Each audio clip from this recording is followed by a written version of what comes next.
అద్వైత ఆత్మ విజ్ఞానాన్ని మనకు ఉపదేశం చేస్తూ ఉన్న గురువులందరికీ నమస్కారం చేసుకుని మన పోతన భాగవతంలో 4వ స్కందంలో చివరికొస్తూ ఉన్నాము. పూర్వ సఖుడి కథ నడుస్తూ ఉన్నది. అప్పుడేం జరిగిందంటే, మన ప్రాచీన బర్హి ఉన్నాడు. కర్మలు చేస్తూ ఇంకా పూర్తిగా అందులోనే మునిగి ఉన్నాడు. దానివల్ల మోక్షం లేదు అని ఆయనకి తెలియట్లేదు కాబట్టి, కర్మల వల్ల జ్ఞానం కలగదు. జ్ఞానం లేకపోతే మోక్షం లేదు. వీడికి కొంచెమైనా సరే జ్ఞానం కలిగే విధంగా, జ్ఞానం కోసం కనీసం తపించే విధంగా ఉపదేశం చేయాలి అని నారదుల వారొచ్చి చెప్తూ ఉన్నారు. ఎందుకు అంటే, జ్ఞానాన్ని యాక్చువల్‌గా తత్వతః యదార్థంగా చెప్తే ఉన్నది ఉన్నట్టు, ఆ పదార్థాన్ని పట్టుకోగలడో లేడో ప్రాచీన బర్హి అటువైపు లేదు. ఆయన మనసు మొత్తం ప్రపంచం వైపుకి తిరిగుంది గాబట్టి, ఆ పదార్థాన్ని పట్టుకోవడం కోసం ఒక పాత్రను కల్పించి పురంజనుడు అని చెప్తూ వచ్చారు. అయితే ఆ కథ కూడా అర్థం కాలేదు మన ప్రాచీన బర్హికి. అంతగా అజ్ఞానంలో, నిబిడాంధకారంలో కూరుకుని ఉండే ఆ సమయంలో పాపము. అందుకని ఆయనకి మన నారదుల వారే డీకోడింగ్ చేసి చూపిస్తూ వస్తూ చివరికి ఆయన ఏం చెప్పారంటే, కాబట్టి ఇంతకి నేను చెప్తున్నదేదో గాదు, అది నువ్వే. నువ్వు ఆ విషయం తెలుసుకున్నావంటే ఆది భౌతికం, ఆది దైవికం కూడా ఆధ్యాత్మికమైపోవాలి. ఆ స్థితిలో నువ్వు ఉండిపోవాలి. అప్పుడు ఓ విద్వాంసుడా! నువ్వే గురుడు, నువ్వే హరి. నేను గురువుగా ఉండి నీకు భగవత్ తత్వాన్ని ఉపదేశం చేశాననుకుంటున్నావు గానీ, నువ్వు ఓ ప్రాచీన బర్హి, నేను ఆ భగవంతుడు, ఇవి 3గా కనిపిస్తున్నది ఒక్క తత్వము అని చెప్పి ఆయన ఉపదేశాన్ని పూర్తి చేశారు. పూర్తి చేసిన తర్వాత ఇంకప్పుడు మన ప్రాచీన బర్హి గురువుగారితో, నారదుల వారితో ఏమంటున్నాడంటే, మునివరా! భగవంతుండవు అనుపమ విజ్ఞాన నిధివి అనదగు నీ చేతను వివరింపగా తగి ఎనసిన ఈ ఆత్మతత్వము ఇటు నా చేతన్ శృతంబు విచారితంబును అయ్యెను. ఓ మునివరా! గురువుగారు, భగవంతుడివి నువ్వు అనుపమానమైన, ఉపమ అంటే సామ్యము, పోలిక చెప్పడానికి వీలు లేకుండా సాటి రాని విజ్ఞాన ఖనివై ఉన్నావు నువ్వు. అటువంటి నీ చేత నువ్వు ఇంత చక్కగా నాకు వివరించి చెప్పావు. నాకర్థమయ్యే విధంగా, నా బుద్ధి పట్టుకునే విధంగా. పురంజనుడినై నేను ఎట్లా ప్రమదలతో కూడి సంసారంలోనే ఉండి, ఆత్మకు దూరమై, నాకు నేను దూరమై, అనాత్మలకు దగ్గరై ఏ విధంగా జారిపోయాను అని ఇంతగా నువ్వు వివరించి చెప్తే, దానివల్ల నువ్వు చెప్పిన ఈ ఆత్మతత్వము, ఆత్మ అన్నదేదున్నదో అది తత్వం అని నువ్వు చెప్పావు నాకు. తత్ ఏదున్నదో అది త్వమసి అని, తత్వమసి అని చెప్తే, నువ్వు చెప్పిన ఉపదేశం నా చేత శృతమయ్యింది. నేను శ్రవణం చేశాను. అయితే గురువుగారు, నువ్వు చెప్తూ ఉన్న సమయంలో శ్రవణం చేస్తూనే నేను విచారణ కూడా చేశాను. మననం కూడా చేశాను. నువ్వు చెప్తూ ఉన్న సమయంలోనే శ్రవణంతో పాటు నేను మననం కూడా చేశాను. ఇంకా నాకేమనిపిస్తుంది అంటే, ఇంతవరకు నాకెందుకు తెలియలేదు. నువ్వు చెప్తూ ఉండగానే నేను ఆలోచన చేసుకోగలిగానంటే, ఇంతకాలము నాకెందుకు అర్థం కాలేదని కూడా నేను ఆలోచన చేసుకున్నాను. నాకేమనిపించిందంటే, కర్మనిష్ఠులగు ఉపాధ్యాయులైన వారు ఈ ఆత్మతత్వంబును ఎరుగరు. ఒకవేళ ఎరింగిరేని ఉపదేశింపకుందురా. నాకు ఉపాధ్యాయులు, నాకు ఇంతకాలం వేదాలన్నీ నేర్పించి అందులో ఉన్నవన్నీ ఆచరింప చేస్తూ ఉన్న వాళ్ళెవరున్నారో, నా టీచర్స్, వాళ్ళందరికీ కూడా కర్మనిష్టనే ఉన్నట్టుగా ఉన్నది. వాళ్ళందరూ గూడా కర్మనిష్టలోనే ఉన్నట్టున్నారు. వాళ్లకు ఈ జ్ఞాననిష్ట లేదు గాబట్టి ఆత్మతత్వం అర్థం గాలేదో ఏమోనండి. వాళ్ళకే తెలీదో ఏమో. ఒకవేళ వాళ్ళకి అర్థమైతే నాకు ఉపదేశించకుండా ఉంటారా? ఇక్కడ ఎరింగిరేని ఉపదేశింపరు అని ఉన్నది. కానీ తెలిస్తే చెప్పకుండా ఉంటారు అనేదో ఉన్నది. కానీ మూలంలో ఒకవేళ వాళ్ళకి తెలిస్తే నాకు చెప్పకుండా ఉంటారా అనున్నది. వాళ్ళకి తెలీదేమోనండి. వాళ్ళకర్థం కాలేదేమో. కాబట్టి నాకు ఎక్స్‌ప్లెయిన్ చేయలేకపోయారు. మీరు చెప్తే నేను పట్టుకున్నాను. కావున తత్కృతంబైన మహా సంశయము నీ చేత నివృత్తంబయ్యెను. దానివల్ల ఆత్మ గురించి, ఈ అనాత్మ లక్షణమైన కర్మల గురించి నాకున్న ఎన్నో అనుమానాలు తీరిపోయాయండి. కానీ ఇంకొక ఫైనల్ క్వెషన్ మిగిలున్నది గురువుగారు అని ఆయన ఈ విధంగా అంటూ ఉన్నాడు. అనగాత్మ ఏమిటి యందు ఈ ఇంద్రియ వృత్తులు తగ ప్రవర్తింపకుండుటను చేసి ఋషులైనన్ ఘనముగా మోహింతురో అట్టి అర్థమునందు ఆత్మ సంశయము కలుగుచున్నది. అది ఎట్టిదనినా పురుషుడు ఏ ఏ దేహమునను చేసి కర్మములు చేసి తత్కాయంబున ఈ లోకమందునే విడిచి తాను అన్యదేహము అర్థితో ఘటించి లోకాంతరమును పొంది తత్కర్మ ఫలమును పొందును అనుచు ప్రకటముగా వేదవేత్తలు పలుకుచుందురు అన్నన్ అది ఎట్లు వినను ఉపపన్నమగునండి. దాన్ని ఎట్లా నేను నమ్మాలి? నాకు ఒక క్వెషన్ ఉన్నది. మీరు ఆత్మతత్వం గురించి చెప్పారు. దాని గురించి అసలు అనుమానం లేదు. అది చాలా క్లియర్‌గా ఉందండి. నాకర్థమైంది. కానీ అనాత్మల గురించి కర్మనిష్ఠులైన నా ఉపాధ్యాయులు, నా టీచర్స్ నాకింతవరకు చెప్తూ ఉన్న విషయాలు విన్నాను, నమ్మాను. అయితే ఇప్పుడు మొదటిసారి వాటి గురించి ఒక క్వెషన్ ఒస్తున్నది నాకు. కొంచెం క్లారిఫై చేస్తావా గురువుగారు? ఓ అనఘాత్మ, ఏమిట యందు, ఎందుకని, దేనివల్ల, దేనివల్ల ఈ ఇంద్రియ వృత్తుల్లో కూడా ప్రవర్తించకుండా జితేంద్రియులై ఉంటారు పాపం ఋషులు. మామూలు మనుషుల్ని నాలాంటి వాళ్ళని పక్కన పెట్టండి గురుగారు. పాపం ఋషులు, జితేంద్రియులు, ఇంద్రియ వ్యాపారాలన్నీ ఆపేశారు. ఇంద్రియాలన్నింటినీ తిరోధానం చేశారు. ఆ రకంగా ఉన్నవాళ్ళు కూడా ఇంత ఘనంగా మోహింపబడతారు. ద్వితీయమున్నదనుకుంటారు. అనాత్మ జగత్తు ఇంకా ఉన్నదనుకుంటారు ఎందుకండి?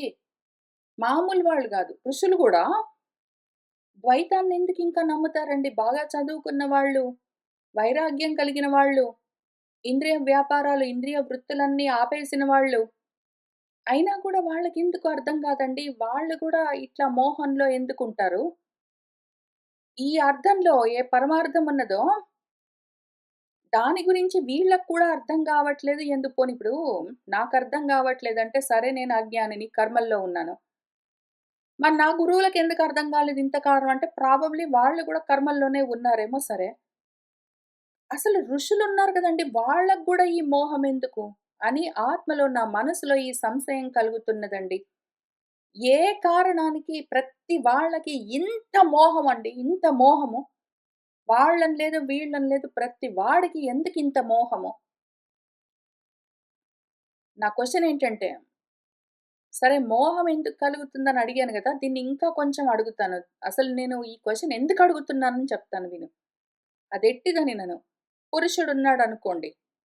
వాడు ఏ ఏ దేహాల్లో ఏ ఏ కర్మలు జేసుకున్నాడో, ఆయా దేహాలతో వాడు ఆ కర్మలు అనుభవించాలి కదా! ఇప్పుడు నేనున్నాను గదా! ప్రాచీన బర్హి. నేను ఈ ప్రాచీన బర్హిగా ఉండి ఏవో కర్మలు జేసుకుంటే, వాటికి ఏవో ఫలితాలు కలగాలి కదా! అయితే ప్రాచీన బర్హి అన్న దేహం ఉండదు గదా! నేను ఈ దేహాన్ని వదిలిపెట్టి, ఈ కాయాన్ని ఈ లోకంలోనే వదిలిపెట్టి, అన్య దేహాన్ని వేరే దేహాన్ని తీసుకుని, అర్థితో ఘటించి దాన్ని పుచ్చుకుని, లోకాంతరంలో వేరే లోకాల్లో మళ్ళీ నేను ఇప్పుడు ఇక్కడ చేసిన ఈ కర్మ ఫలాలను పొందుతూ ఉంటాను అని వేదవేత్తలు, వేదాన్ని చదువుకున్న వాళ్ళు, వేదాధ్యయనం చేసిన వాళ్ళు ప్రకటంగా క్లియర్‌గా చెప్తూ ఉంటారు. వాళ్ళేమంటారంటే, ఇదిగో నువ్వు కర్మలు చేశావనుకో, పుణ్య కర్మలు చేశావనుకో, నీకు దివ్యమైన దేహాలు కలుగుతాయి. వాటితో నువ్వు దివ్య లోకాలకు వెళ్తావు. అక్కడ దేవభోగాలు అనుభవిస్తావు. స్వర్గ సుఖాలన్నీ పొందుతావు. ఒకవేళ నువ్వు పాప కర్మలు చేశావనుకో, దానితో నువ్వు యాతనా దేహాలు పొందుతావు. నరకాది లోకాలకెళ్తావు. అక్కడ చాలా కష్టాలు, నరక బాధలు, నరక యాతనలు అనుభవిస్తావు అని చెప్తారు కదండీ! చాలా క్లియర్‌గా చెప్తారు. చాలా క్లియర్‌గా నువ్వు ఇక్కడ పుణ్యకర్మలు చేశావంటే దివ్య దేహంతో మంచి ఫలితాలను అనుభవిస్తావు. సుఖాలనుభవిస్తావు. నువ్వు పాపాలు చేశావంటే యాతనా దేహాలతో చెడు ఫలితాలను నువ్వు చేసిన పాపకర్మలకు చెడు ఫలితాలను, దుఃఖాలను అనుభవిస్తావు. నరక యాతనలు అనుభవిస్తావు అని చెప్తారు కదండీ!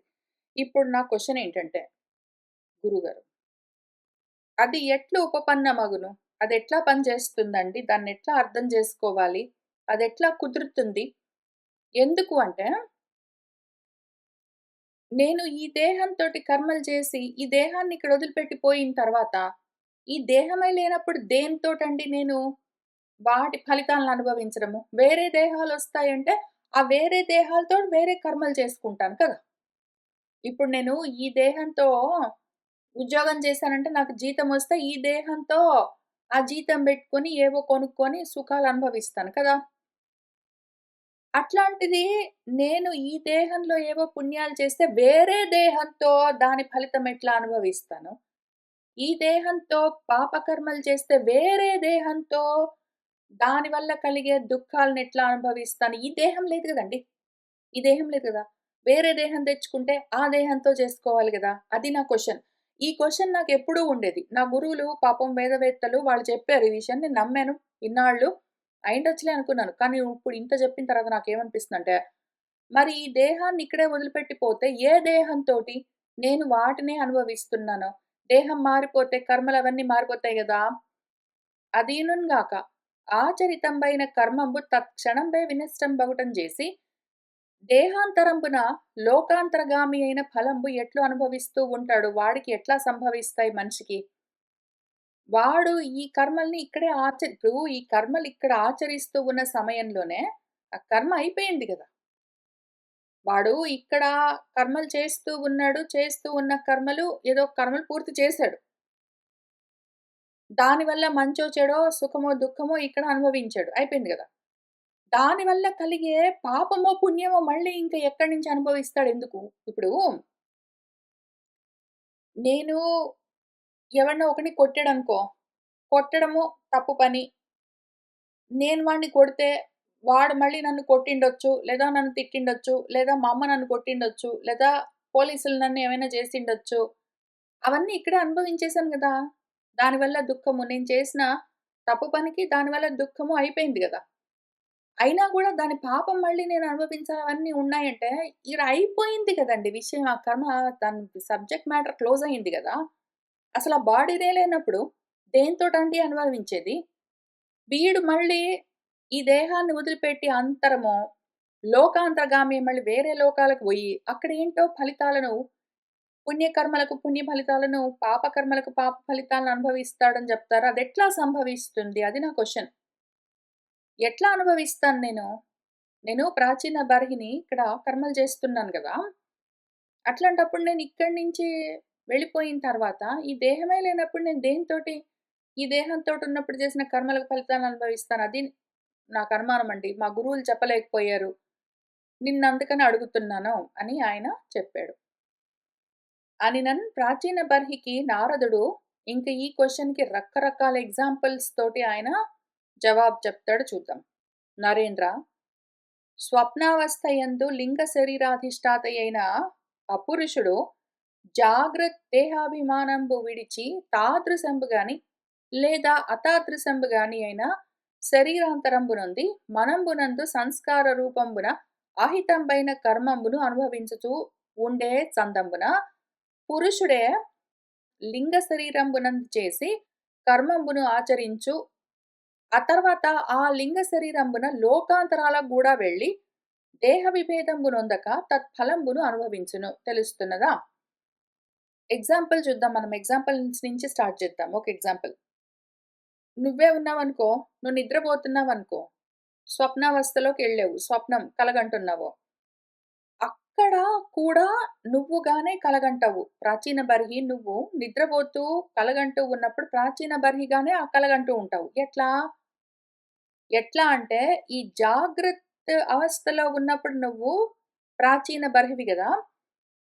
అదే అవస్థలో ఉన్నప్పుడు ఆ దేహం మీద నీకెట్లా అభిమానం ఉన్నదో, అదే అభిమానాన్ని తీసుకొని అటువంటిది గాని కొంచెం వేరేగా ఉన్నది రకరకాల శరీరాలన్నింటిని ఎందుకంటే నువ్వు కలగంటున్న సమయంలో ఏదో పులి నీ వెంట వచ్చినట్టు, లేదా నువ్వే పులిని వేటాడినట్టు, లేదా నువ్వే ఏనుగంబారి ఎక్కినట్టు, లేదా అందరూ నిన్ను ఏదో జయజయధ్వానాలతో పొగుడుతున్నట్టు, నువ్వెవరినో సంహరించినట్టు, ఎవరో నిన్ను చంపేసినట్టు నీకిట్లాంటివన్నీ వచ్చాయనుకో. ఈ మిగిలిన దేహాలన్నీ గూడా నువ్వే గదా! నీ కలలో ఇంకెవరైనా వచ్చారా? నువ్వే గదా అన్నీ. ఆ పులి నువ్వే, సింహం నువ్వే, జింక నువ్వే, మనిషి నువ్వే, ఏనుగు నువ్వే, అన్నీ నువ్వే గదా! మొత్తమంతా నువ్వే అయ్యి, నువ్వే రకరకాల రూపాలన్నీ ధరించి, నువ్వే రకరకాలుగా ఇవన్నీ చూస్తూ ఉన్న సమయంలో ఏవేవో అనుభవాలు పొందుతూ ఉన్నావా లేదా? అప్పుడు కూడా నువ్వు ప్రాచీన బర్హి అనుకుంటూ ఆ దేహం పైన అభిమానంతోటే వెళ్తావు గదా! నీ దేహం వచ్చిందా నీతో నీ కలలోకి రాలేదు. నీ దేహం ఇక్కడ జాగ్రత్త అవస్థలోనే ఉన్నది. దాన్నిక్కడే వదిలిపెట్టి నువ్వు స్వప్నావస్థలోకెళ్ళి మళ్ళీ అక్కడ గూడా ఇంకో దేహాన్ని తీసుకొని, రకరకాల దేహాలతో మళ్ళీ రకరకాలుగా అనుభవాలన్నీ పొందుతూ ఉన్నావా లేదా? ఎట్లా జరుగుతున్నది ఇదంతా అంటే నీ మనస్సు. నీ మనస్సే ఈ ఉపాధులన్నీ ధరిస్తుంది. నువ్వు ఇక్కడ జాగ్రత్త అవస్థలో ఉన్నాను. నేను ప్రాచీన బర్హిని అనుకుంటున్నావు.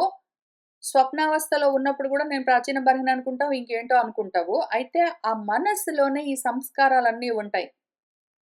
సంస్కారాలంటే ఏవి? వాసనలు అని పిలుస్తాం వాటిని. ఎప్పుడైతే నీకేవో అనుభవాలున్నాయనుకో, ఆ ఉన్న అనుభవము అప్పటికయిపోయుండొచ్చు. నువ్వొక కర్మ నువ్వు చెప్పింది కరెక్ట్. నువ్వేం చెప్పావు? కర్మ ఇక్కడికి అయిపోయింది గదండీ! దాని గురించి ఏదో ఒక అనుభవం గూడా సుఖమో, దుఃఖమో అనుభవించేసాను గదా! ఇంకా మళ్ళీ దానికి పుణ్యమో, పాపమో, ఫలం ఇంక మళ్ళీ ఇంకేముందండి? ఇంకేదో దేహాన్ని తీసుకొని ఎందుకు? ఎట్లా? ఎందుకు? ఎట్లా? నేను అనుభవించడము అని అడిగావు గదా! కరెక్ట్‌గా అడిగావు. నువ్వడిగింది కరెక్ట్. మళ్ళీ ఆలోచన చేద్దాం వెనక్కెళ్ళి. ఇది వాసనగా ఉంటుంది. ఆ కర్మ అయిపోయింది. నువ్వు ఆ పని చేసేసావు. పుణ్యకర్మో, పాపకర్మో చేసేసావు. ఆ కర్మ అయిపోయింది. ఆ సమయానికి దానివల్ల రావాల్సిన అనుభవం కూడా వచ్చేసింది. కాబట్టి ఆ క్షణం దాటిపోయింది. ఆ కర్మ జరిగిపోయింది. ఆ అనుభవం ఇంక మిగలదు. అయితే అది సంస్కారంగా మారి వాసన రూపంగా నీలోనే ఉంటుంది. ఆత్మలోనే ఉంటుంది. ఉండి అదెక్కడుంటుంది? మనస్సుగా ఉండి అదే ద్వితీయము మనసే. ఉండి అదేం చేస్తుందంటే, తర్వాత కాలంలో మళ్ళీ అది స్మృతిగా, జ్ఞాపకంగా పైకి లేస్తుంది. ఆ జ్ఞాపకంగా నువ్వు మళ్ళీ అనుభవిస్తావు. నువ్వెప్పుడో ఏదో ఒక సీతాఫలం పండు తిన్నావనుకో, ఆ సమయంలో ఆ సీతాఫలం పండు తినడము అన్న కర్మ జరిగిపోయింది. దానివల్ల నీకు రావాల్సిన అనుభవం కలిగింది. ఇంకిప్పుడు ఆ కర్మ లేదు, ఆ కాలం దాటిపోయింది, ఆ అనుభవం కూడా లేదు. కానీ దాని తాలూకు జ్ఞాపకము సంస్కారంగా, వాసనగా మారి నీలోనే ఉంటుంది. అది నువ్వెప్పుడు గావాలంటే అప్పుడు మళ్ళీ నువ్వు గుర్తు చేసుకోగానే పైకొస్తుంది స్మృతిగా. ఆ విధంగా నువ్వు మళ్ళీ దాన్ని అనుభవిస్తావు. నువ్వు 'నయాగ్రా ఫాల్స్' చూసావనుకో, దాన్ని మళ్ళీ అనుభవిస్తావు. నిన్నెవరో తిట్టారనుకో, దాన్ని మళ్ళీ ఆ అనుభవం అప్పటికయిపోయినా గూడా ఇప్పుడు మళ్ళీ నువ్వు జ్ఞాపకంగా పైకి తీసుకొనొచ్చి స్మృతిలో దాన్ని మళ్ళీ పొందుతావు. ఆ రకంగానే మనస్సులో ఆహితమై ఉన్న, నిలబడి ఉన్న కర్మలకు సంబంధించిన ఏ జ్ఞాపకాలున్నాయో అవన్నీ కూడా మళ్ళీ, మళ్ళీ అనుభవానికొస్తాయి. జాగ్రత్త అవస్థలో అయినా సరే, స్వప్నావస్థలో అయినా సరే కూడా. ఇప్పుడు దీన్నే నువ్వు నీ జన్మలకి నువ్వు చేస్తూ ఉన్న కర్మలకి కలుపుకొని చూసుకో. నువ్వు ఈ జన్మలో ఏవో కర్మలు చేశావు గదా! అయితే నీ దేహం పడిపోయుండొచ్చు. జాగ్రత్త అవస్థలో నువ్వు ఇక్కడ పడుకొని నిద్రపోతూ ఉన్న సమయంలో, ఆ దేహాన్ని నువ్వు ఇక్కడే వదిలిపెట్టి స్వప్నలోకంలోకి వెళ్లి, అక్కడ వేరే దేహాన్ని ధరించి, అక్కడ ఏవో కలల్లో నువ్వు అనుభవాలన్నీ పొందావు గదా! అట్లానే ఇక్కడ ఈ జన్మలో ఏవో కర్మలు చేసినవేవున్నాయో వాటి సంస్కారాలన్నీ నీలో ఉండి, వాసనలుగా నీతో వస్తాయి. ఆ ఉపాధి మళ్ళీ అక్కడ వేరే రూపాన్ని ధరించి, వీటికి సంబంధించిన కర్మలనే చేస్తూ, మళ్ళీ దానికి సంబంధించిన అనుభవాలనే పొందుతూ ఉంటుంది. దాని పేరే లోకాంతరాలకి వెళ్ళడము. అంటే జన్మాంతరాలని అర్థం. అంటే వేరే వేరే జన్మల్లో అనర్థం. నువ్వు ఈ లింగ శరీరంతోటే కర్మలు చేస్తావు. అంటే మనసుతోటే కర్మలు చేస్తావు. మనసుతోటే అనుభవాన్ని పొందుతావు. కర్తృత్వం, భోక్తృత్వం 2 లింగ దేహానికే. అంటే నీ మనసుకే ఉంటాయి. నీ దేహానికంటే స్థూల దేహానికి కర్తృత్వం లేదు, భోక్తృత్వం లేదు. నీ మనసు నేను ఈ పని చేస్తాను అనేది సంకల్పిస్తేనే కర్తగా ఉండి కర్మలు చేస్తుంది. ఆ తర్వాత ఆ మనసే దాని తాలూకు అనుభవాన్ని పొందుతూ ఉంటుంది. అన్నం తింటాను అని కోరుకునేది తినడానికి కర్త అయి ఉన్నది మనసే. అదేం చేస్తుందంటే దేహాది ఇంద్రియాలన్నింటిని పెట్టుకొని స్థూల దేహాన్ని, ఇంద్రియాల్ని నోరు, చేతులు అవన్నీ బెట్టుకొని తింటూ ఉంటుంది. ఆ తర్వాత తింటూ ఉన్నది కూడా మళ్ళీ మనసే అనుభవిస్తుంది భోక్తగా. దేహం అనుభవించడం ఉండదు. దేహం తింటుందంతే. అయితే నేను తింటున్నాను అని దాని తాలూకు రుచిని, అనుభవాన్ని పొందేది మళ్ళీ మనసే. కాబట్టి లింగ దేహానికే ఉంటాయి ఇవన్నీ ఈ కర్మల్ని ఆచరించడం అవన్నీ.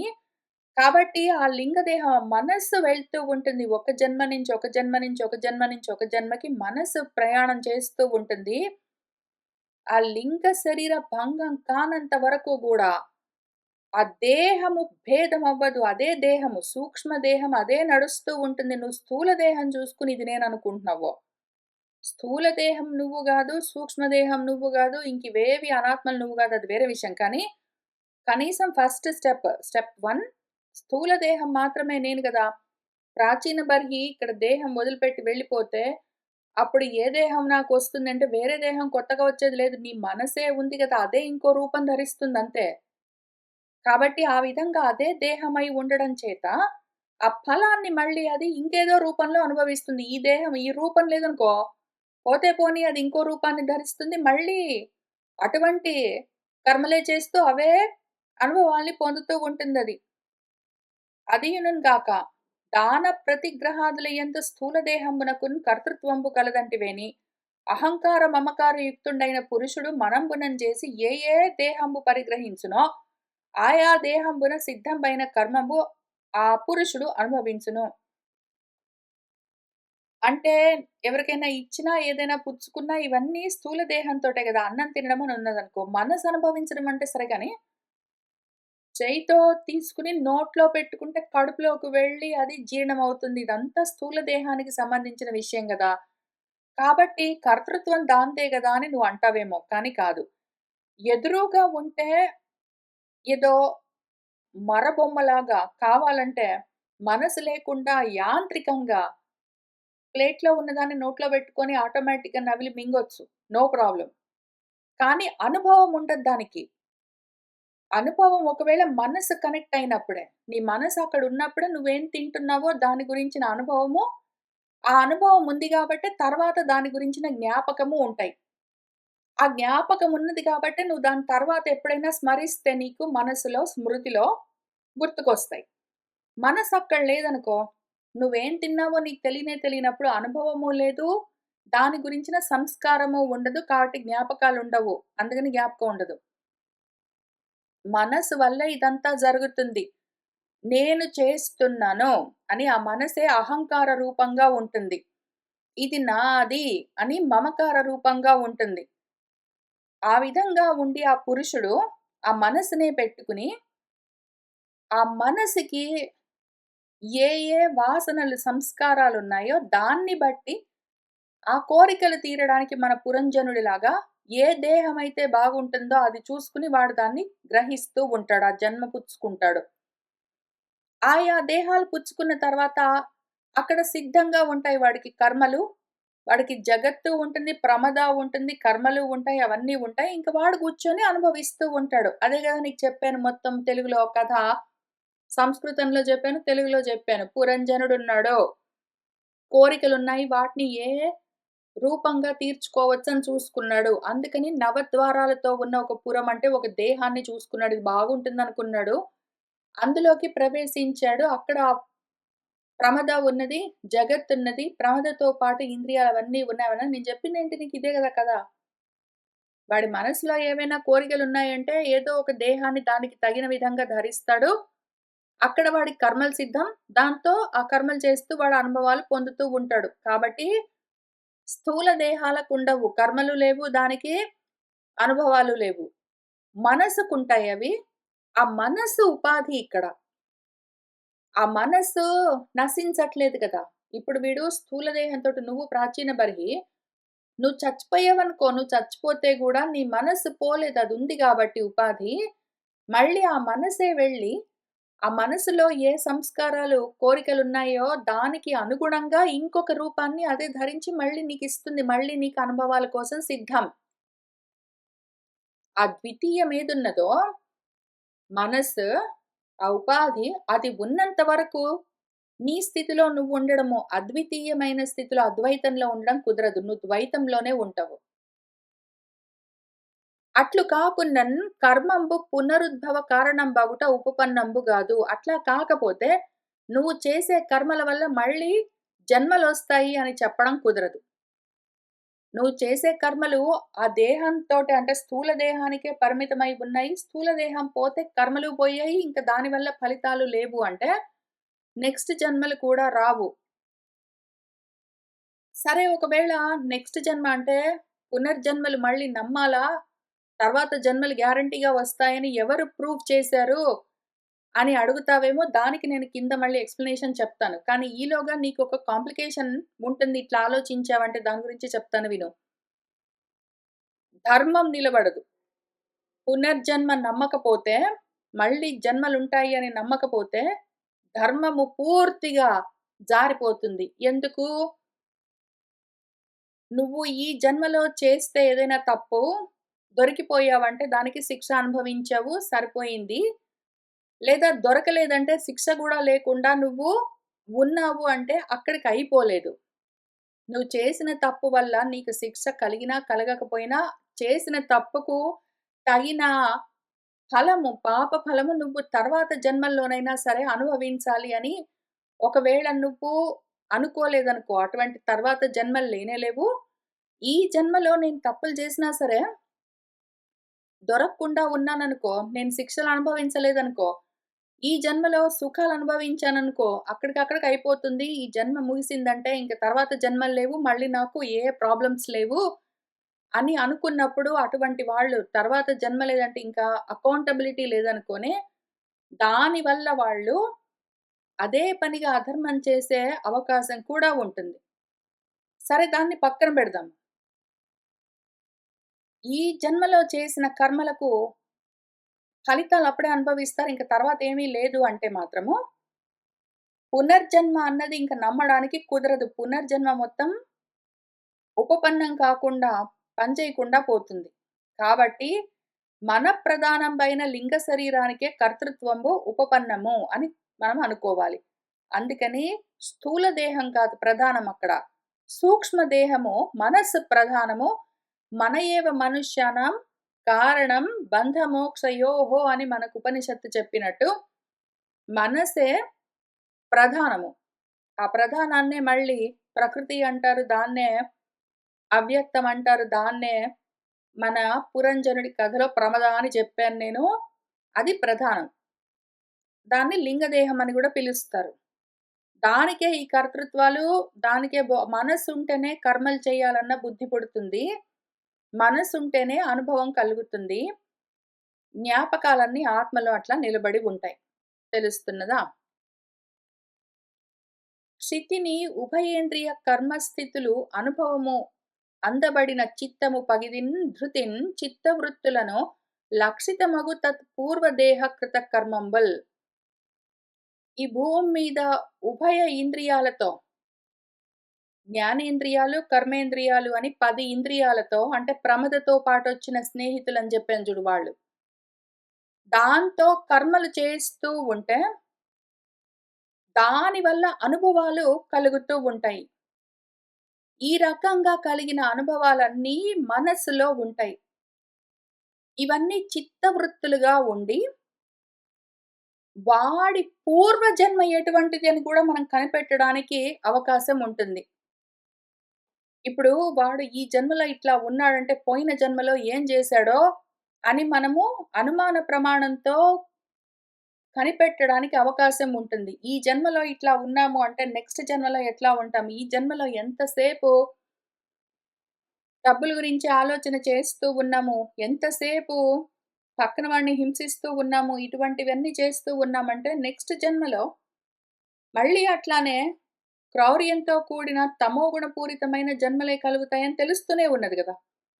ఈ జన్మలో వాడు దయతో ఉన్నాడు, ధర్మంగా ఉన్నాడు, జ్ఞానంతో ఉన్నాడు అంటే, పోయిన జన్మలో సత్వగుణంతో ఉన్నాడు అని మనకు తెలుస్తూనే ఉంటుంది గదా!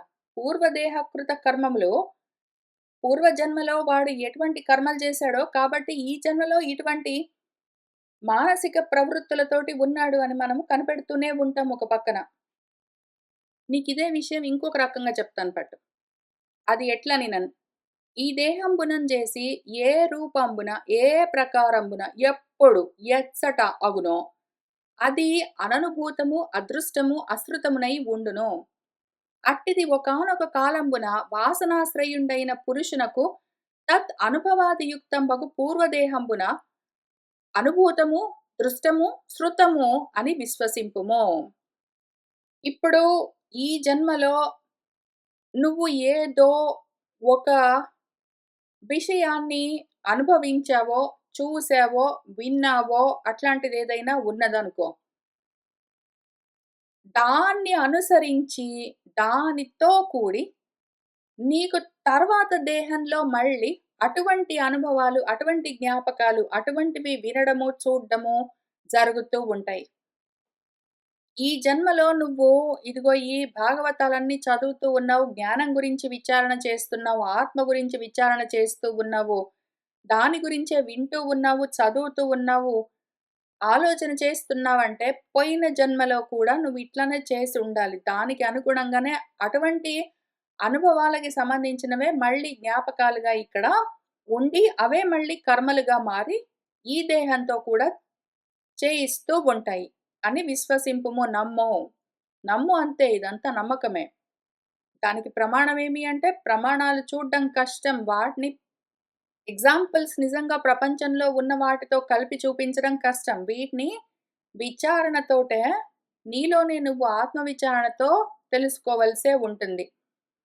ఇదే కాన్సెప్ట్ గురించి మనం ఇప్పుడు రైట్ నౌ మన దక్షిణామూర్తి స్తోత్రంలో సురేశ్వర్ల వారి వ్యాఖ్యానంలో చూస్తూ వస్తూ ఉన్నాం. ఆయన రాసిచ్చిన శ్లోకాల్లో ప్రత్యభిజ్ఞ అని ఒక విషయాన్ని ఎక్స్‌ప్లెయిన్ చేస్తూ వస్తూ ఉన్నారు. ప్రత్యభిజ్ఞ కలగాలి అంటే, ఒకానొక సందర్భంలో నీకు ఏవో అనుభవాలుండాలి. ఆ కర్మ జరిగిపోయుండొచ్చు. ఆ అనుభవము అయిపోయుండొచ్చు. కానీ అది వాసనగా, సంస్కారంగా నీలో ఉండి, ఆ తర్వాత మళ్ళీ అది జ్ఞాపకంగా, స్మృతిగా పైకొస్తుంది అని చెప్తూ ఉన్నారు. దాని గురించి చాలా లోతుగా విచారణ చేస్తూ ఉన్నాము. దాన్నిక్కడ కొంత చెప్తూ ఉన్నారు మన వ్యాసుల వారు. దాన్నే మన పోతన గారు రాసిచ్చారు. ఈ మనసేదున్నదో అది అననుభూతార్థంబు అయి ఉంటే మాత్రం గోచరింపజాలదు. అసలు నీకు ఏ అనుభవము లేనే లేదనుకో. అది నీకు తెలియడమన్నది జరగనే జరగదు. అనుభవం లేకపోతే స్మృతి కలగదు. అనుభవం లేకపోతే స్మరణ కలగదు. జ్ఞాపకం లేకపోతే గుర్తుకు రాదు. నీకు ఒక విషయం గురించిన జ్ఞానం కలిగితే, అది జ్ఞాపకంగా ఉంటుంది. అది మళ్ళీ గుర్తుకొస్తుంది.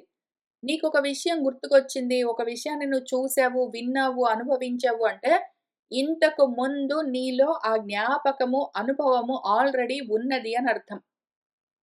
అందుకనే ఆత్మానుభవం నువ్వు సాధించగలవు. ఎందుకు అంటే, ఆత్మ నువ్వే గాబట్టి, నీ అనుభవం నీకెప్పుడూ ఉంటుంది గాబట్టి, నువ్వు దాన్ని పొందడము పెద్ద విషయం గాదు.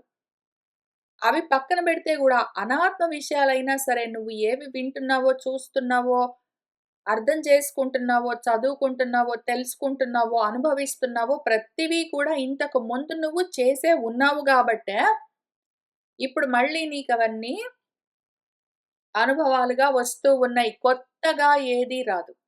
నువ్వు ఇంతకుముందు అనుభవించనిది కొత్తగా ఇప్పుడు సాధించేది ఏదీ లేదు. ఈ మనసే వీటన్నింటికి కారణము. పురుషులకు శుభాశుభ నిమిత్తంబులైన పూర్వాపర దేహంబులను ప్రకాశింపంచేయుచుండును. ఈ మనస్సు వల్లే దాన్ని బట్టే నెక్స్ట్ జన్మ ఎట్లా వస్తుంది అని నువ్వు గెస్ చేయొచ్చు. నీ మనసు ఇప్పుడు ఎట్లా ఉన్నదో చూసుకుని, దీన్ని బట్టే నీకు తర్వాత జన్మ వస్తుంది అని నువ్వు కనిపెట్టాలి. ఈ విషయము విశ్వసించడము చాలా అవసరం. ఇది ఫండమెంటల్. ఎందుకు దీన్ని నమ్మాలి అంటే, ఇప్పుడు నీ మనసు ఎట్లా ఉన్నదో దీన్ని బట్టే నీకు నెక్స్ట్ జన్మ వస్తుంది అని నమ్మడం ఎందుకు అవసరము అంటే, ఒకవేళ నువ్వు ఇవే ఆలోచనలు చేస్తూ భగవద్గీతలు, భాగవతాలే చదువుతూ వెళ్ళావు అంటే, మళ్ళీ ఇవే చదువుతూ జన్మ తీసుకుంటావు. ఒకవేళ భగవద్గీత లేదు, భాగవతం లేదు, ఎంతసేపు కోరికలతోటే ఉన్నావు, అజ్ఞానంలోనే ఉన్నావు, మూర్ఖంగా పట్టుదలలతో ఉన్నావు, కోపాలతో ఉన్నావు అంటే, మళ్ళీ దానికి సరిపోయే జన్మలే తీసుకుంటావు. ఒకవేళ నువ్వు కోరికలు లేవు, భగవద్గీత, భాగవతం చదవాలి అని లేదు, ప్రాపంచికమైన కోరికలు లేవు. అసలు ఏ రకమైన కోరికలు లేవు. నీకు గ్రామ్య సుఖాల మీద కోరిక లేదు. నీకు భాగవతాదులు చదవాలన్న కోరిక లేదు. కేవలం నీ స్థితిలో నువ్వు ఆత్మస్థితిలో ఉన్నావు అంటే, అట్లానే వెళ్ళిపోయావంటే, ఇంక మళ్ళీ మనసు లేదు. అది నశించి ఉన్నది గదా! లయమైపోయి ఉన్నది గాబట్టి మళ్ళీ జన్మ ఉండదు. ఇంత ముఖ్యమైన విషయం గాబట్టే మనం జాగ్రత్తగా దీన్ని విచారణ చేయవలసి ఉంటుంది. ఎట్లా ఉండాలి అంటే, పనులన్నీ మానేసి మొద్దులాగా పడుంటే, మళ్ళీ తమో గుణంతో మొద్దుల్లాగానో, చెట్లలాగానో పుట్టవలసి వస్తుంది. అయితే మొద్దులాగా కాదు, యాక్టివ్‌గానే. కానీ కర్మలు లేకుండా. Active, quiet, active, quiet combination సాధించాలి. చైతన్యవంతమైన మౌనం. మనం చైతన్యంతో యాక్టివ్‌గా ఉండాలి. కానీ మౌనంగా ఉండాలి. క్వైట్‌గా ఉండాలి. అట్లాంటి కాంబినేషన్‌తో ఉండి అట్లానే వెళ్ళిపోయామంటే ఇంక మళ్ళీ వచ్చేది లేదు. నా స్థితిలోనే ఉన్నాను కాబట్టి అక్కడే ఉంటాను. పునర్జన్మ ఉండదు. కానీ యాక్టివ్ క్వైట్‌నెస్ లేదు. డల్‌గా, క్వైట్‌గా ఉన్నాను అంటే తమోపూరితమైన జన్మలొస్తాయి. ఓన్లీ యాక్షన్ ఉంది. మొత్తం యాక్టివ్‌గా ఉన్నాను. క్వైట్‌గా ఉండడం అన్నది లేదు అంటే కర్మలతో ఉన్న జన్మలొస్తాయి మళ్ళీ రజోగుణంతో. అందుకని ఈ విషయాన్ని నమ్ము ఫస్ట్. స్టెప్ 1 విశ్వసించు, నమ్ము. స్టెప్ 2 నువ్వు ఎటువంటి స్థితిలో ఉంటూ ఉన్నావు మాక్సిమం టైమ్ అని ఆలోచన చెయ్యి. నువ్వు చేసే ఈ శుభాశుభ నిమిత్తాల వల్లే తర్వాత జన్మలుంటాయి. కాబట్టి ఏమి చేస్తున్నావో చూసుకుని చెయ్యి. ఈ మనంబునందు అదృష్టము, అశ్రుతము, అర్థము స్వాప్నాదికమందు తోచును అంటివేని అది దేశకాల క్రియా ఆశ్రయంబని తలంపందగును. అవునండి. అంతా బాగుంది గురువుగారు. అసలు ఏదో ఒక అనుభవము ఎప్పుడో ఒకప్పుడు నువ్వు చూడకపోతే, వినకపోతే అటువంటివి నీకు మళ్ళీ జ్ఞాపకాలుగా రావు. నీకు గుర్తులుగా రావు అంటే, వస్తాయి గదండీ! అప్పుడప్పుడు నేను నిద్రపోయినప్పుడు ఏవేవో ప్లేసెస్‌కి వెళ్ళినట్టు అనిపిస్తుందండి. ఎవరెవరితోటో మాట్లాడినట్టు, ఏంటేంటో చేసినట్టు అనిపిస్తుంది. కానీ నిజంగా నేనెప్పుడు వాటిని చూడలేదు గదా! ఎప్పుడూ వినలేదు. ఎప్పుడూ అనుభవించనివి కూడా కలల్లో వస్తాయండి అంటే, వచ్చిండొచ్చు. నువ్వు వాటిని ఎప్పుడో ఏదో సమయంలో, ఏదో జన్మలో ఎప్పుడో ఒకప్పుడు వాటిని అనుభవించి, చూసి, వినే ఉంటావు. అవి ఆ మనసన్న ఉపాధిలో అట్లానే ఉంటాయి. దాని ఇష్టం వచ్చినప్పుడు పైకొస్తాయి. కాబట్టి అవన్నీ మనసుని ఆశ్రయించి ఉంటాయి. వాటికి సమయము, దేశము, కాలము వాటికి దేశము, కాలము, క్రియలు కూడి వచ్చాయి అంటే పైకొస్తాయి. ఆ టైము, ఆ ప్లేస్, ఆ ఎఫర్ట్ కూడి వచ్చాయంటే కలిసొస్తే, ఇంకా మనసులో ఉన్న ఆ జ్ఞాపకము వెంటనే పైకొస్తుంది.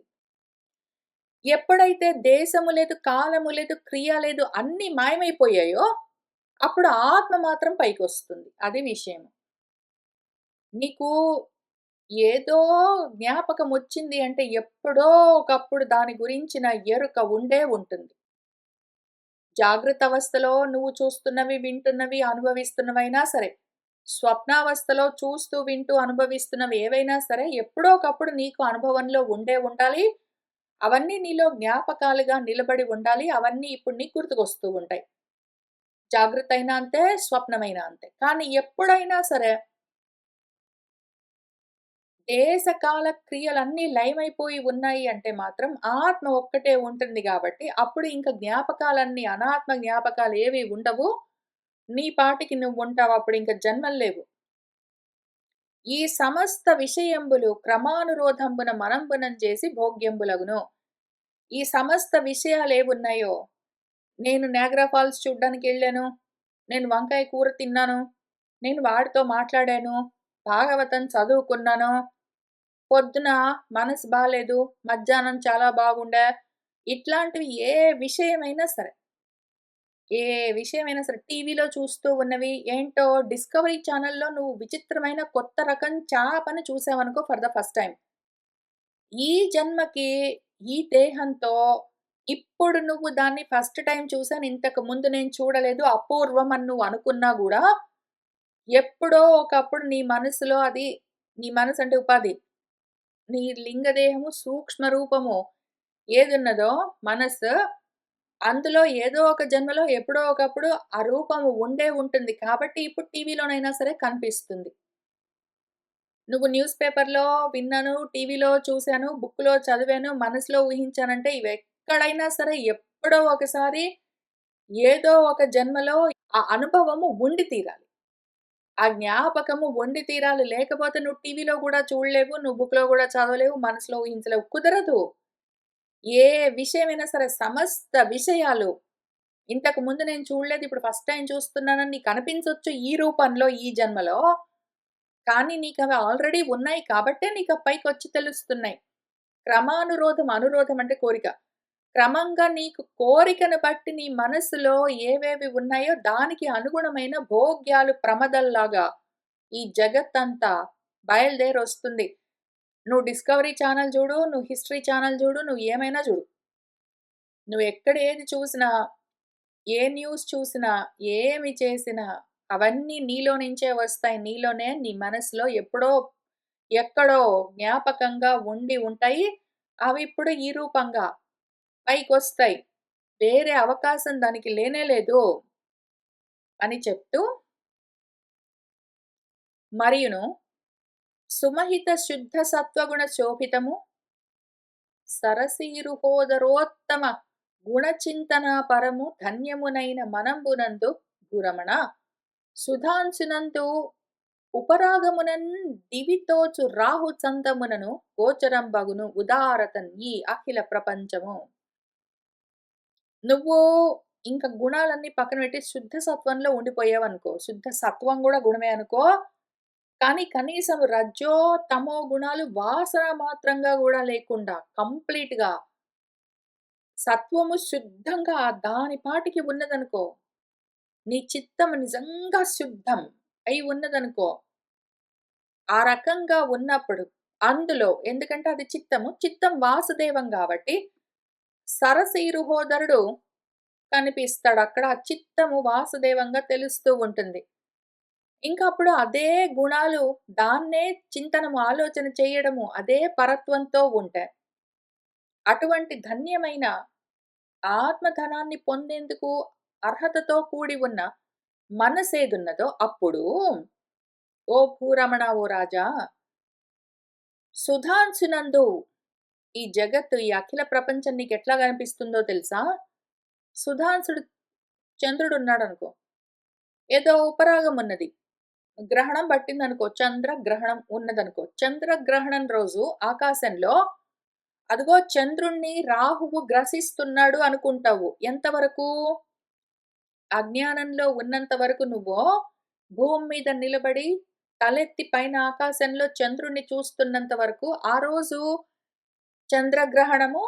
కాబట్టి అదిగో రాహువు చంద్రుడిని గ్రసిస్తున్నాడు అని నీకు తోస్తూ ఉంటుంది. నీ మనసుకి, నీ బుద్ధికి అట్లా అర్థమవుతూ ఉంటుంది. కానీ ఎప్పుడైతే ఈ రజోతమో గుణాలు లేకుండా నీ మనసు చిత్తమై ఉన్నదో, శుద్ధమై ఉన్నదో, సత్వమై ఉన్నదో శాంతమై ఉన్నదో, స్వచ్ఛమై ఉన్నదో, అటువంటి స్థితిలో నీకు అదే విషయం ఎట్లా తెలుస్తుందంటే,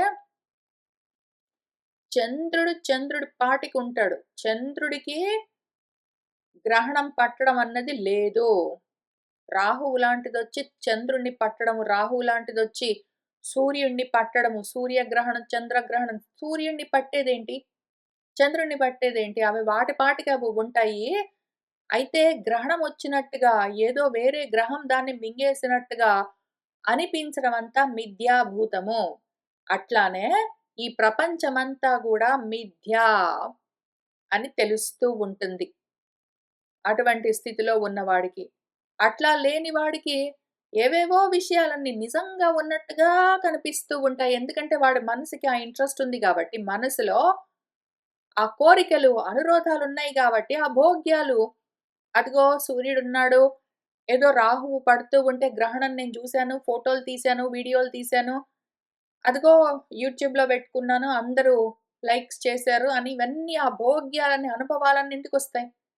చంద్రగ్రహణం జూసాను ఎంత బాగుందో! చంద్రుడు ఇంత పెద్దగా ఉండే, గ్రహణం పడుతూ ఉంటే కొంచెం కొంచెంగా రాహువు నిజంగా ఇట్లా మింగుతూ ఉంటే మొత్తం అంతా చీకట్లు కమ్మేసి, తర్వాత మొత్తం మింగిన తర్వాత దాని చుట్టూ ఓన్లీ లైట్ ఏదో వలయంలాగా ఉండి, తర్వాత మళ్ళీ వదిలిపెట్టేస్తే చంద్రుడు ఎంత అందంగా ఉండనో!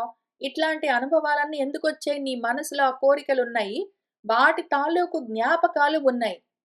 కాబట్టి ఆ విషయాలే క్రమంగా నీలో ఇట్లా బయటపడి కనిపిస్తూ ఉంటాయి. అవి లేకపోతే, ఆ అనుభవం లేకపోతే ఏదో ఒక జన్మలో ఎప్పుడో ఒకప్పుడు, ఇప్పుడు మళ్ళీ అవి పైకి రావు. కానీ ఎప్పుడైతే నీకు జ్ఞానం కలిగిందో ఇటువంటి విషయాలుండవు. ఎందుకంటే నీకు అనురోధాలు, కోరికలు లేవు గాబట్టి భోగ్యాలుండవు. నీకప్పుడు ఉండేదేమి? ఇదంతా మిథ్య అని తెలుస్తూ ఉంటుంది. అని వెండియును ఇట్లనియే ఇంకేం చెప్తున్నారంటే గురువుగారు, లింగదేహానికి కర్తృత్వ భోక్తృత్వాలు స్థూల దేహ ద్వారకంబులగుటం చేసి, స్థూల దేహ వినాశంబు కలుగన్ జీవునకు కర్తృత్వ భోక్తృత్వంబులు లేకుండుటం చేసి, ముక్తి కలుగును అంటివి ఏని? నీకింకో క్వెషన్ రావచ్చు ప్రాచీన బర్హి. లింగదేహం ఉన్నదనుకో అంటే మనసు. దానికే కర్తృత్వం, భోక్తృత్వం. అది నేను తింటాను అనుకుంటుంది, తింటుంది. అమ్మ తిన్నాను ఎంత బాగుంది అనుకుంటుంది. అయితే నేను తింటాను అని అనుకోవడం, యాక్చువల్‌గా తినడము, ఆ తిన్నది అనుభవించడం ఇవన్నీ స్థూల దేహం ద్వారానే చేస్తుంది గదా అది. మన మనసు మామూలుగా మనసు దాని పాటికది దానికేమైనా నోరుందా? చెయ్యుందా? కడుపుందా? కన్నుందా? దానికేముంది? ఏమి లేవు. కడుపులు, కళ్ళు, చేతులు, కాళ్ళు అన్నీ మన స్థూల దేహానికున్నాయి. అవన్నీ నోరు బెట్టుకొని అన్నం తింటే మనసు అనుభవిస్తుంది కాబట్టి, మనసు డైరెక్ట్‌గా అనుభవించడం, కర్మలు చేయడం చేయలేదు. స్థూల దేహం ద్వారా చేస్తుంది కాబట్టి. ఆ స్థూల దేహం పోతే ఇంకప్పుడు కర్తృత్వ, భోక్తృత్వాలు కూడా పోతాయి కదా! నువ్వేమన్నావంటే, గురుగారు ప్రాచీన బర్హిగా నేను ఉండి కర్మలు చేశాననుకోండి, ప్రాచీన బర్హి చచ్చిపోతే కర్మలు గూడా అయిపోయినాయి గదా! లేని కర్మలకి ఇంకేమండి అనుభవాలుండవు గదా! అంటే, కాదురా మనసుంటుంది. ఆ మనసే పోయి ఇంకొక రూపాన్ని వెతుక్కుంటుంది. ఇంకా ఆ రూపంతో మళ్ళీ ఇవే కర్మలకి తగినవి ఏవో జేస్తూ అదేదో అనుభవాలు పొందుతుందని జెప్పావు సరే గాని, అయితే మనసు డైరెక్ట్‌గా ఏది చేయలేదు. దేహం ఉండాలి గదా! దేహం పోయినప్పుడు, ఆ దేహంతో ఉన్నంత వరకు చేసిన కర్మలు గూడా క్యాన్సెల్ అయిపోవాలి గదా ఇంకా. మళ్ళీ ఏవో ఉన్నట్టుగా బ్యాలెన్స్ ఎందుకంటే మళ్ళీ అనుభవాలు అనవసరం గదా! అని నువ్వు అంటావేమో నీకొక మాట చెప్తాను. దీని పేరే ముక్తి అనుకుంటావేమో కూర్చొని. ఇప్పుడు మనసైతే అయింది అనుభవించేది. కానీ అది దేహంతో, స్థూల దేహంతో అనుభవిస్తుంది గాబట్టి, స్థూల దేహం పోతే ఆ కర్మలు గూడా క్యాన్సెల్ అయిపోయినాయి. కర్మలు లేవు గాబట్టి ఇంకా ముక్తి మనకి మోక్షం అని అనుకుంటున్నావేమో కాదు. ఈ స్థూల దేహ సంబంధము జీవుని యందు బుద్ధి, మనో, మోక్షార్థ గుణ వ్యూహ రూపాది లింగ శరీర భంగ పర్యంతంబు కలుగుచూ ఉండును. ఈ స్థూల దేహంతోటి మనకు సంబంధం ఎంత వరకు ఉంటుంది? ఈ బుద్ధి, మనస్సు, మోక్షం కావాలన్న కోరికలు, ఈ గుణాలు, ఆ వ్యూహాలు, ఈ రూపాలు, ఆ లింగాలు, శరీరాలు ఇవన్నీ ఏవేవి ఉన్నాయో, ఈ మొత్తం భంగం అవ్వాలి. బుద్ధి, మనస్సు, మోక్షం కావాలన్న కోరికలు, గుణాలకు తగులుకొని ఉండాలన్న కోరికలు ఇవన్నీ మనసుకి సంబంధించిన విషయాలు. ఈ మనస్సు భంగం కాలేదు. మనస్సు ఇంకా ప్రవర్తిస్తూనే ఉన్నది అంటే, అంతవరకు అది రూపాలు పుచ్చుకుంటూనే ఉంటుంది. అది రూపాలు పుచ్చుకుంటే జన్మలుంటూనే ఉంటాయి. మనస్సు నశించనంత వరకు, మనసున్నంత వరకు జన్మలుంటాయి. మనస్సు నశిస్తేనే జన్మలు లేకుండా పోతాయి. నీకు ఎగ్జాంపుల్ చెప్తాను. అంటే బాడీతో మాత్రమే గదా అనుభవాలుంటాయి. బాడీ లేకపోతే అనుభవాలు లేవు అంటావు గదా! దానికి ఇంకొక రకంగా ఆలోచన చేద్దాము. బాడీలతోటే అనుభవాలు ఉంటాయి. స్థూల దేహాలు ఉండి తీరాలి అనుభవానికి అని చెప్తున్నావు గదా! స్థూల దేహం లేకపోయినా గూడా అనుభవం ఉంటుంది తెలుసా? నువ్వేం చెప్తున్నావు? మనస్సు అనుభవించాలంటే మనస్సుకి బాడీ పార్ట్స్ లేవు గదండీ! దానికి నోరు, చేతులు, కాళ్ళు, కళ్ళు, చెవులు ఇటువంటివన్నీ లేవు గాబట్టి అది సొంతంగా అనుభవాన్ని పొందలేదు. స్థూల దేహంతో మాత్రమే అది దాని ద్వారా అనుభవాలు పొందుతుంది. కాబట్టి ఇది లేకపోతే దానికి ఆ కర్మలు గూడా అంటుకోవని నువ్వు చెప్పావు గాని కాదు. స్థూల దేహం లేకపోయినా సరే మనస్సు కర్మలు చేస్తూనే ఉంటుంది. అనుభవాలు పొందుతూనే ఉంటుంది. ఎగ్జాంపుల్స్ చెప్తాను జూడు. సుషుప్తి మూర్ఛాదుల యందునో ఇష్ట వియోగాది దుఃఖమందును అహంకారంబు కలిగి ఉండును. అది ఇంద్రియోపహతించేసి అమావాస్యనందలి చంద్రుడును బోలే తరుణ పురుషునకు గర్భ బాల్యావస్థలయందు ఇంద్రియ పౌష్కల్యంబు లేకుండుటం చేసి ఏకాదశ ఇంద్రియ స్ఫురణ సమర్థంబైన అహంకారంబు గర్భాదులకు ప్రకాశింపని సంతంబున తోపకుండును. 2, 3 ఎగ్జాంపుల్స్ చూద్దాం. సుషుప్తి నువ్వు గాఢ నిద్రలో ఉన్నావనుకో, అప్పుడు స్థూల దేహము అక్కడే ఉన్నా కూడా నీకేమైనా కర్మలున్నాయా? నీకేమైనా అనుభవాలున్నాయా? చెప్పు. స్థూల దేహం ఉంటే అనుభవాలుంటాయి. స్థూల దేహం ఉంటే కర్మలుంటాయని చెప్తున్నావు గానీ, స్థూల దేహం అక్కడే ఉన్నది. నువ్వు గాఢ నిద్రలో ఉన్నావు సుషుప్తిలో. నీకు కర్మలు గాని, అనుభవాలు గాని ఉన్నాయా అప్పుడు? లేవు గదా! ఎందుకు లేవు? మనసు అబ్సెంట్ అయింది గాబట్టి. మనస్సు లేదు గాబట్టే కర్మలు లేవు, అనుభవాలు లేవు. పోనీ ఇంకొకటి చూద్దాము. మూర్ఛ, కోమాలో ఉన్నావనుకో. కోమాలో ఉన్నప్పుడు కూడా బాడీ ఉంటుంది. స్థూల దేహము. ఆ స్థూల దేహాన్ని బెట్టుకొని నువ్వేమైనా అనుభవాన్ని పొందుతున్నావా? ఏమైనా కర్మలు జేస్తున్నావా? లేదు గదా! ఇష్ట వియోగం వల్ల కలిగే దుఃఖము. నీకు చాలా ఇష్టమైందేదో నీకు దూరమవుతే, దానివల్ల కలిగే దుఃఖము అట్లాంటివన్నీ ఎప్పుడుంటాయి? నీ అహంకారం అంటే మనసు అహంకారంగా యాక్టివేట్ అయ్యి ఉన్నప్పుడు, ఆ మనసు అక్కడ తగులుకుని ఉన్నప్పుడే నేను అన్న అహంకారంతో ఆ దేహము లేస్తేనే అనుభవాలు ఆ దేహంతో కలుగుతూ ఉంటాయి. అయితే సుషుప్తిలో దేహం ఉండి గూడా అనుభవం లేదు, కర్మ లేదని జెప్పాను గదా! నిద్రలో అంటే కలల్లో ఉన్నప్పుడు దేహంతో సంబంధం లేకుండా కర్మలు ఉంటాయి, అనుభవాలు ఉంటాయి. చూసావా? ఈ 2 అవస్థల్ని బెట్టుకొని ఆలోచన జేసుకో ఎంత డిస్కనెక్టెడ్ విషయాలో. స్థూల దేహము, మనస్సు ఒక్కటి గాదు. ఆ 2 కలిసేమి ప్రవర్తించవు. 2 వాటిష్టం వచ్చినట్టు పనిజేస్తుంటాయి. మనసుకి స్థూల దేహంతోటి సంబంధం గూడా లేదు. మనసుకి స్థూల దేహం ఉండవలసిన అవసరం లేదు. దానిష్టం అది కర్మలు జేసి అనుభవాలు పొందొచ్చు అని ఎగ్జాంపుల్ చూడాలి అంటే కలను జూడు. కలలో నీ స్థూల దేహం ఇక్కడ పడి మొద్దులాగా నిద్రబోతుంటే గూడా, అది దానిష్టం వచ్చిన పనులన్నీ జేస్తూ అనుభవాలన్నీ పొందుతూనే ఉంటుంది కలల ప్రపంచంలో. అట్లానే సుషుప్తిలో దేహం అక్కడే ఉంటే గూడా, మనస్సు లేదు గాబట్టి, దానికి ఏ కర్మ లేదు, ఏ అనుభవము లేదు. నీకేం అర్థమైతుంది దీనివల్ల? స్థూల దేహంతో కర్మలు, అనుభవాలకు సంబంధం లేదు. స్థూల దేహం ఉంటే ఏంటి, ఊడితే ఏంటి? ప్రాచీన బర్హి అన్న స్థూల దేహం నశిస్తే గూడా, ప్రాచీన బర్హిలో ఉపాధిగా ఉన్నదేదున్నదో, ఆ సూక్ష్మ దేహము, ఆ మనస్సు అంటే మొత్తం ఈ వాసనలు, ఈ సంస్కారాలన్నీ ఏవి ఉన్నాయో ఆ మూట, సంస్కారాల మూట అదే మళ్ళీ ఇంకొక రూపాన్ని తీసుకుంటుంది. మళ్ళీ సంస్కారాలన్నీ ఇట్లే ఉన్నాయి గాబట్టి, ఈ వాసనలతోటే అది మళ్ళీ దేహాలు పొంది, మళ్ళీ ఏ కోరికలు తీర్చుకోవడానికి అది బయలుదేరిందో, దానికి తగిన రూపాన్ని పొంది, అనుభవాలు పొందుతూ ఉంటుంది. తెలుస్తున్నదా? ఇంద్రియ ఉపహతం చేసి అమావాస్య యందు చంద్రుడిలాగా ఇంద్రియాలు పని చేయలేదనుకో, అంటే ఇంద్రియాలుండాలండి.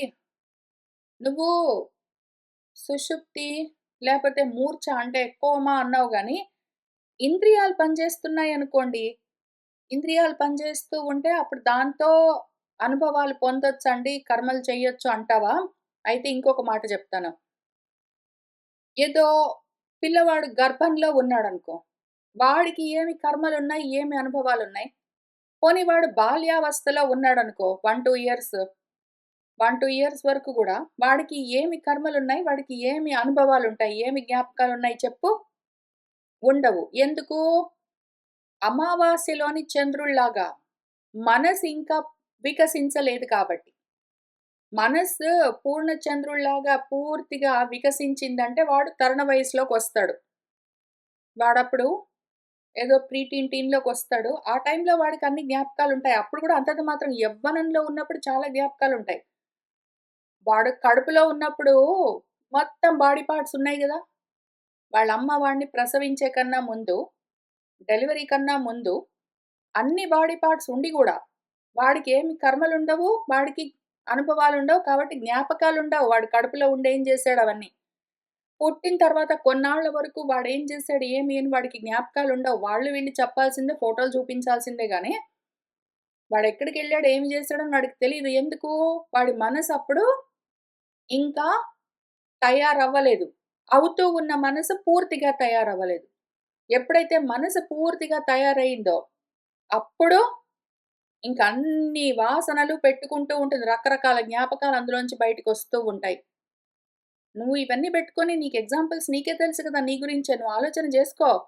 ఇంద్రియం ఎప్పుడైతే పుష్కలంగా పెరిగిందో, అప్పుడు అందులో అన్ని కర్మలు ఉంటాయి, అన్ని అనుభవాలుంటాయి, అన్ని జ్ఞాపకాలుంటాయి, అన్ని స్మృతులుంటాయి.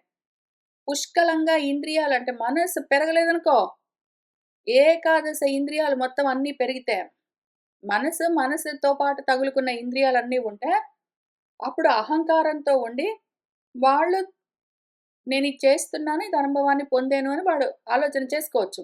లేకపోతే గర్భంలో ఉన్న పిల్లలకేం తెలుస్తుంది? అట్లానే చంద్రుడు అమావాస్య నాడు ఏం ప్రకాశిస్తాడు? అట్లానే వీడి బుద్ధికి ఏ ఆలోచనలు ప్రకాశించవు. స్థూల దేహ విచ్ఛేదకంబు లేకుండుటం చేసి వస్తుభూతార్థంబు లేకున్నను ఈ సంసారంబు విషయంబులందు ఆసక్తుండై జీవుడు స్వాప్నిక అనర్థ ఆగమనంబునన్ బోలె నివర్తింపదు. ఈ స్థూల దేహ విచ్ఛేదంతోటి సంబంధం లేకుండా వస్తువులన్నీ ఏవో అనర్థాలన్నీ మనకు నిద్రలో, కలల్లో కనిపిస్తూ ఉన్నట్టుగా, సంసారంలోని విషయాలలో ఆసక్తుడై వీడు ఒకవేళ ఉన్నాడు అంటే, లేని వస్తువులన్నీ ఉన్నట్టుగా అవన్నీ నిజంగానే ఉంటూ ఉంటాయి. నివర్తించడం కుదరదు. ఒకవేళ వాడు స్థూల దేహంతో కనెక్షన్ కట్ జేసుకోలేదు, సూక్ష్మ దేహాన్ని అర్థం చేసుకోలేదు, సంసార విషయాలతోటే తగులుకుని ఉన్నాడు అంటే, స్వప్నంలో చూసిన పదార్థాలు నిజంగా యదార్థంగా లేనే లేవు గదా! స్వప్నంలో ఏవో చూస్తావు, తింటావు, వింటావు, ఏంటేంటో చేసినట్టుంటాయి. అవి నిజంగా ఉన్నాయా? లేవు గదా! అయినా కూడా అదుంటుంది.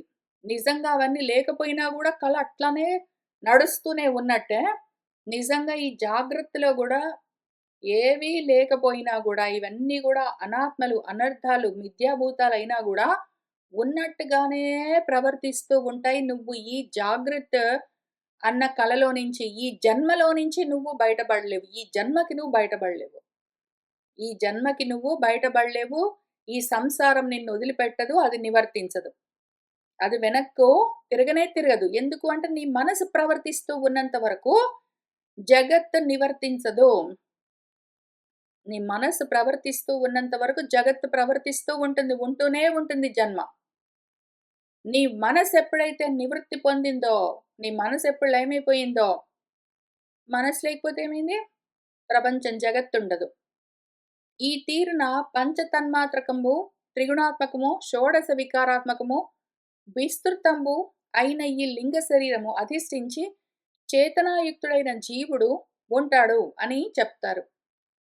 చైతన్యంతో కూడిన జీవభావంతో ఉన్న పురుషుడు ఈ రకంగా పంచతన్మాత్రలతో, త్రిగుణాలతో 16 వికారాలు అంటే 10 ఇంద్రియాలు, 5 ప్రాణాలు 15, 16ది మనసు. వీటన్నింటితో కలిసి షోడశాత్మకమై ఉన్నదేదున్నదో అది విస్తరిస్తూనే ఉంటుంది. దానితో ఉన్న ఈ లింగదేహము, మన మనసని సింపుల్‌గా చెప్పుకుంటూ వస్తున్నాము. ఆ మనసుకున్న పార్ట్స్ ఏమి అంటే, ఆ మనసుని మహత్తత్వం అని పిలుస్తారు. ఈ మహత్తత్వానికి పంచతన్మాత్రలుంటాయి, త్రిగుణాలు ఉంటాయి, 16 కళలు ఉంటాయి. వీటన్నింటితో కూడి ఉన్నదేదున్నదో ఆ మహత్తత్వము, దాన్ని అధిష్ఠించి చైతన్యంతో కూడి ఉన్న ఆ పురుషుడు ఉంటాడు అని చెప్తారు అని చెప్తూ ఉన్నారు. ఇంకా ఇదే విచారణ సాగుతూ ఉంటుంది. దీన్ని ఇంకా బాగా అర్థం చేసుకోవాలంటే ఒకవైపు మాండూక్యోపనిషత్తు బాగా తెలిసుండాలి. రెండోది మనం ఇప్పుడు చదువుకుంటూ ఉన్న దక్షిణామూర్తి స్తోత్రం కూడా చాలా హెల్ప్ చేస్తుంది. ముఖ్యంగా మూడోది మన స్వానుభవం. దాన్ని బెట్టుకుని విచారణ చేస్తూ ఉంటే మన వ్యాసుల వారేం చెప్తూ ఉన్నారో అర్థమవుతూ ఉంటుంది. ప్రయత్నం చేద్దాము. ఈలోగా ఇవాల్టికి ఇక్కడికి ఆపుతాను. వచ్చే వారం మళ్ళీ కలిసి కూర్చొని చదువుకుంటూ ముందుకు వెళ్దాము. కోరుకున్న వాళ్ళందరికీ అద్వైత ఆత్మ విద్య కలగాలని ఆశిస్తూ ఉన్నాను. శుభం భవతు.